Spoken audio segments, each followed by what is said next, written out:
endodontic treatment of tooth number 19 through a porcelain crown in one appointment.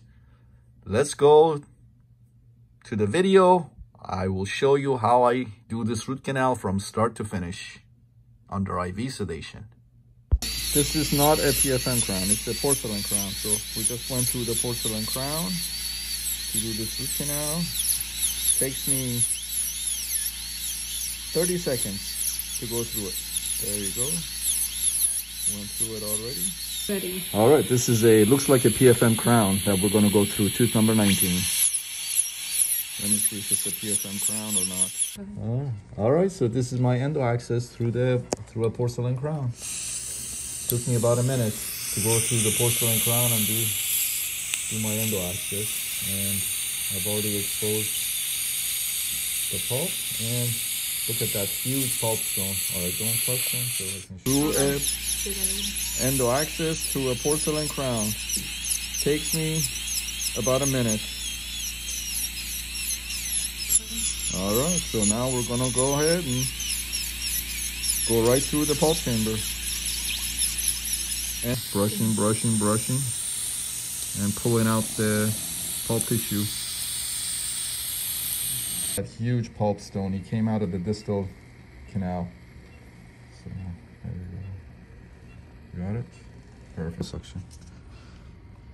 Number 20 flare file to flare the coronal part of the canals, or as far as he wants to go. Right now, it's going to about 19, 20 millimeters, so that's good. There you go. I'm not even pushing it, and I'm just brushing with it. 10 C file.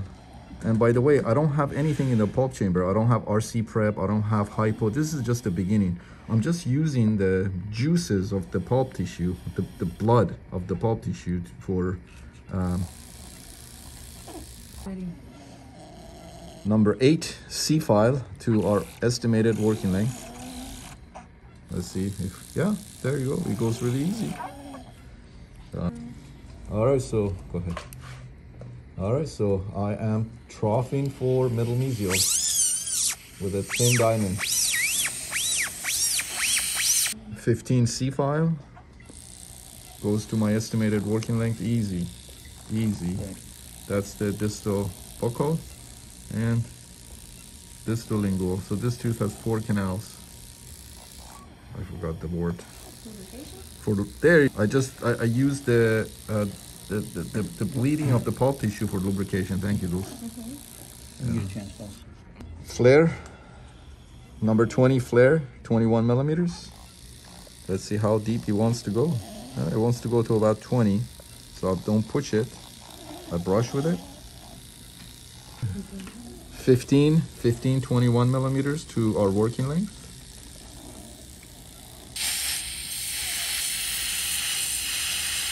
Six orifice opener by 8 teeth.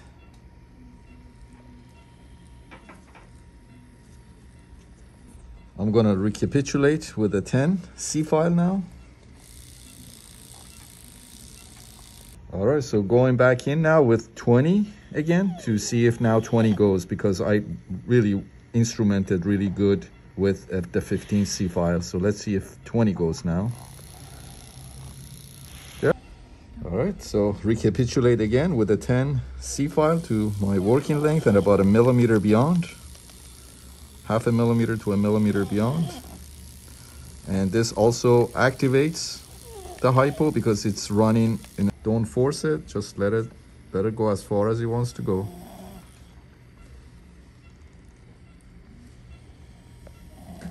White from 8 teeth, 21 millimeters.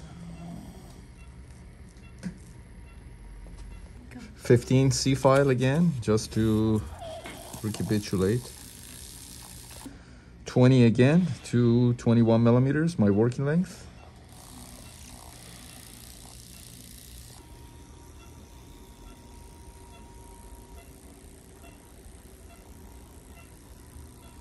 $15 again, 21 millimeters, just to recapitulate and also activate the hypo. Microsuction for a final inspection and to just see which canals join. So the mesiobuccal, mesiolingual do not join. There is no middle mesial. I tried for it. I don't see it. Let's see if distals join.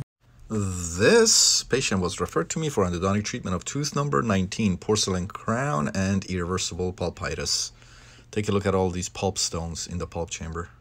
So she was anxious and we had to go through a crown. So she decided that she wanted to be IV sedated. Pretty straightforward. So as you can see, went through the porcelain crown, IV sedated her, went through the porcelain crown, and take a look, 4 canal systems. I got a little void there. It's not a big deal. But 4 canal systems. Everything went beautifully. Let me show you a different angulation. This is another angulation. Let me show you another angulation, very interesting angulation. Take a look here. In this angulation, there was actually 3 distals. As you can see, 1, 2, 3. And look at this angulation here. Look at that. That's the mesiolingual. It bifurcates apically. Take a look.